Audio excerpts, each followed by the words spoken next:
সবাইকে স্বাগত। আশা করি আপনারা সকলেই ভালো আছেন। আপনারা যারা পরীক্ষা দিবেন, আপনাদের পরীক্ষাটি লিখিত হবে। আজকে একটি লিখিত পরীক্ষার প্রশ্ন প্যাটার্ন নিয়ে এসেছি। ইনশাল্লাহ এই প্যাটার্ন থেকে 25 থেকে 30 নাম্বার অনায়াসে কমন পাবেন। ধৈর্য সহকারে সম্পূর্ণ ভিডিওটা দেখেন, আপনি পরীক্ষায় পাস করতে পারবেন। আমি দেখিয়ে দিব কোন কোন টপিক, কোন কোন বিষয় থেকে পরীক্ষায় প্রশ্ন আসে। আমি সকল কিছু দেখিয়ে দিব। অনেক পরীক্ষার্থী ফেল করে কারণ একটাই, পরীক্ষার প্রশ্ন প্যাটার্ন বোঝে না বলি। লিখিত পরীক্ষার সিলেবাসটা কিন্তু একদম শর্ট। আমি আজকে A to Z দেখিয়ে দেব। তার আগে বলে রাখি, আপনারা যারা পরীক্ষা দিবেন আপনাদের জন্য শর্ট করে একটি চূড়ান্ত সাজেশন তৈরি করা হয়েছে। পরীক্ষার প্রশ্ন প্যাটার্ন যেমন থাকবে সেম প্যাটার্নে আমাদের সাজেশন উল্লেখ করেছি। ইনশাল্লাহ আমাদের সাজেশনটি পড়ে পরীক্ষা দিতে গেলে আপনি উত্তীর্ণ হয়ে যাবেন। এই চূড়ান্ত স্পেশাল শর্ট সাজেশনটি নিতে স্ক্রিনে দেওয়া হোয়াটসঅ্যাপ নাম্বার রয়েছে, ইমো নাম্বার রয়েছে। দুটোর মধ্যে যে কোনো একটি মেসেজ করে সাজেশনটি সংগ্রহ করুন। সাজেশনের মূল্য মাত্র 100 টাকা। আমি বলি অবশ্যই প্রত্যেকে 100 টাকা দিয়ে হলে আমাদের সাজেশনটি সংগ্রহ করবেন। সাজেশনটি পড়ে পরীক্ষা দিতে গেলে আপনি উত্তীর্ণ হয়ে যাবেন। আমি মূল কথায় চলে আসি। দেখেন, এখানে রয়েছে সর্বপ্রথম বুঝতে হবে লিখিত পরীক্ষায় কোন কোন বিষয় থেকে প্রশ্ন আসে। 1 নম্বর হচ্ছে সন্ধি বিচ্ছেদ, কারক ও বিভক্তি, এক কথায় প্রকাশ, বিপরীত শব্দ, তারপরে প্রিপোজিশন, তারপর ভয়েস থেকে, তারপরে ইংরেজিতে শর্ট করে একটি প্যারাগ্রাফ থাকবে, তারপরে গণিত থাকবে, সর্বশেষ সাধারণ জ্ঞান থাকবে। এতটুকুই কিন্তু লিখিত পরীক্ষার প্রশ্ন প্যাটার্ন। আমি সকল কিছু দেখিয়ে দিব, সম্পূর্ণ ভিডিওটা দেখুন। দেখেন, 1 নম্বরে রয়েছে সন্ধি বিচ্ছেদ। এখানে 4টা সন্ধি বিচ্ছেদ দেওয়া আছে। আপনি যদি 4টা পারেন 4টার জন্য 4 নাম্বার পেয়ে যাবেন।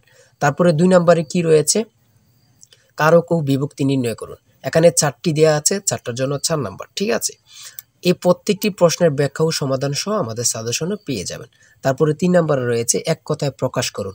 অর্থাৎ এখানে এক কথায় প্রকাশ 4টা দিতে পারে, 5টা দিতে পারে, প্রত্যেকটার জন্য 1 নাম্বার করে কিন্তু। তারপরে 4 নম্বরে রয়েছে অর্থসহ বাক্য রচনা করুন। এখানে 4টা দেয়া থাকবে, 4টার জন্য 4 নাম্বার। তারপরে 5 নম্বরে থাকবে শুদ্ধ করে লিখুন।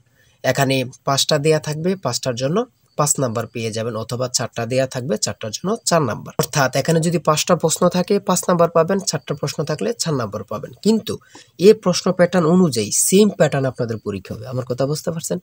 তারপরে 6 নম্বরে কি রয়েছে, ইংলিশ থেকে preposition, fill in the gaps with preposition. Preposition 5টা থাকবে অথবা 4টা থাকবে, প্রত্যেকটি প্রশ্নের মান কিন্তু 1 করে, বোঝেন কিন্তু। তারপর make the sentence with the following phrases.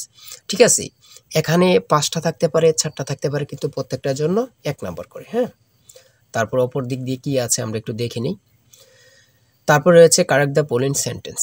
ঠিক আছে, এখানে 5টা থাকবে অথবা 4টা থাকবে, প্রত্যেকটার জন্য 1 নাম্বার করে আপনারা পেয়ে যাবেন। তারপরে ভয়েস থেকে থাকবে 4টা থাকবে, 4টার জন্য 4 নাম্বার। তাই বলি অবশ্যই আমাদের চ্যানেলটি সাবস্ক্রাইব ও পেজটি ফলো দিয়ে রাখবেন। কেন? পরীক্ষার নোটিশ, পরীক্ষার রেজাল্ট, পরীক্ষার প্রশ্ন সমাধান, যাবতীয় সকল তথ্য সবার আগে আমরা ভিডিও আপলোড দিয়ে রাখি। আপনি যদি চ্যানেলটি সাবস্ক্রাইব, পেজটি ফলো দিয়ে রাখেন, সবার আগে চলে যাবে আপনার কাছে নোটিফিকেশন। মনে করেন আপনি পরীক্ষা দিয়েছেন, পরীক্ষার প্রশ্ন সমাধান দেখিয়ে দিব, তারপরে রেজাল্টের অপেক্ষা করা লাগবে না, আমাদের চ্যানেলে পেয়ে যাবেন, সকল তথ্য পেয়ে যাবেন, এবং কি নতুন নতুন চাকরির তথ্য পেয়ে যাবে। সার্কুলার দেওয়ার সাথে সাথে আমাদের চ্যানেলে আপলোড দেওয়া হবে। আপনি শুধু আমাদের চ্যানেলটি সাবস্ক্রাইব, পেজটি ফলো দিয়ে রাখলে সবার আগে চলে যাবে আপনার কাছে নোটিফিকেশন। তাই অবশ্যই চ্যানেলটি সাবস্ক্রাইব, পেজটি ফলো দিয়ে আমাদের মেম্বার সদস্য হয়ে আমাদের সাথেই থাকবেন। তারপরে থাকবে make sentence with the following pairs of word. এখানে 3টা থাকতে পারে, 4টা থাকতে পারে, 5টা থাকতে পারে, প্রত্যেকটি প্রশ্নের জন্য কিন্তু 1 নাম্বার। এটা বুঝতে হবে। আমি কোন কোন বিষয় নিয়ে আলোচনা করতেছি, এই বিষয়ের উপরে কিন্তু পরীক্ষা থাকবে, বোঝেন কিন্তু আগে। তারপরে গণিত রয়েছে, 11 নম্বর রয়েছে একটি বইয়ের মূল্য 24 টাকা। এই মূল্যে বই তৈরির ব্যয় 80%, বাকি মূল্যে সরকার ভর্তুকি দিয়ে থাকেন। ভর্তুকি কত? খুবই গুরুত্বপূর্ণ একটি প্রশ্ন। দেখেন, এই প্রশ্নটির সমাধান কিন্তু দেওয়া আছে আমাদের সাজেশনে সেম ভাবে। প্রত্যেকটি প্রশ্নের ব্যাখ্যা ও সমাধান সহ পেয়ে যাবেন। ঠিক আছে, অঙ্কটি দেখে নেন। এই অঙ্কটি যদি পারেন তাহলে আপনাকে 5 নাম্বার দেওয়া হবে। তারপরে 12 নাম্বার রয়েছে মাতা ও 3 পুত্রের বয়সের গড় অপেক্ষায় পিতা ও 3 পুত্রের বয়সের গড় 2.5 বছর বেশি। পিতার বয়স 50 হলে মাতার বয়স কত? খুবই গুরুত্বপূর্ণ একটি প্রশ্ন। এই প্রশ্নটির সমাধান দেওয়া আছে, আপনারা এটি দেখে নিন। তারপরে রয়েছে 13 নম্বরে একটি পণ্য বিক্রয় করে পাইকারি বিক্রেতা 20% এবং খুচরা বিক্রেতা লাভ হয়। ঠিক আছে, যদি পণ্যটি খুচরা বিক্রয় মূল্য 576 টাকা হয়, তবে পাইকারি বিক্রেতার ক্রয় মূল্য কত ছিল বা কত? খুবই গুরুত্বপূর্ণ একটি প্রশ্ন। ঠিক আছে, এই প্রশ্নের সমাধানটি আপনারা দেখে নেন। তারপরে রয়েছে মান নির্ণয় থেকে একটি অঙ্ক রয়েছে, খুবই সহজ মান নির্ণয়ের অঙ্ক, আপনারা সকলেই জানেন। তারপর সর্বশেষ সাধারণ জ্ঞান রয়েছে। সর্বশেষ সাধারণ জ্ঞান বাংলাদেশের প্রাচীন জনপদ কোনটি? খুবই গুরুত্বপূর্ণ। তারপরে রয়েছে দেখেন খ নাম্বার, কতটা গুরুত্বপূর্ণ, কত পরীক্ষা যে আসছে আল্লাহ ছাড়া কেউ জানে না।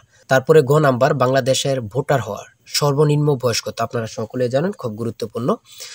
গ নাম্বারে রয়েছে বাংলাদেশের নেভাল একাডেমি কোথায় অবস্থিত? খুবই গুরুত্বপূর্ণ। তারপর ও নাম্বার, ছ নাম্বার গম্ভীরা বাংলাদেশের কোন অঞ্চলের লোকসঙ্গীত? খুবই গুরুত্বপূর্ণ, চাঁপাইনবাবগঞ্জের। ঠিক আছে, এমনভাবে প্রত্যেকটি প্রশ্ন কিন্তু খুবই গুরুত্বপূর্ণ। আমি আশা করি আমাদের সাজেশনটি প্রত্যেকে সংগ্রহ করবেন, ইনশাআল্লাহ আপনি পরীক্ষায় পাশ করবেন। সর্বশেষ যে প্রশ্নটি রয়েছে, জাতিসংঘ দিবস কবে পালন করা হয়? 24 অক্টোবর। খুবই একটি গুরুত্বপূর্ণ প্রশ্ন উত্তর। আমি বলি অবশ্যই প্রত্যেকে আমাদের সাজেশনটি সংগ্রহ করবেন। যারা যারা পরীক্ষা দিবেন প্রত্যেকে সাজেশনটি সংগ্রহ করবেন। আর হ্যাঁ, অবশ্যই চ্যানেলটি সাবস্ক্রাইব ও পেজটি ফলো দিয়ে রাখবেন। যে কোনো তথ্য দেওয়ার সাথে সাথে আমরা ভিডিও আপলোড দিয়ে রাখবো। আপনি যদি চ্যানেলটি সাবস্ক্রাইব ও পেজটি ফলো দিয়ে রাখেন, ভিডিও আপলোড দেওয়ার সাথে সাথে চলে যাবে আপনার কাছে নোটিফিকেশন। সবাই ভালো থাকবেন, সুস্থ থাকবেন। আল্লাহ হাফেজ।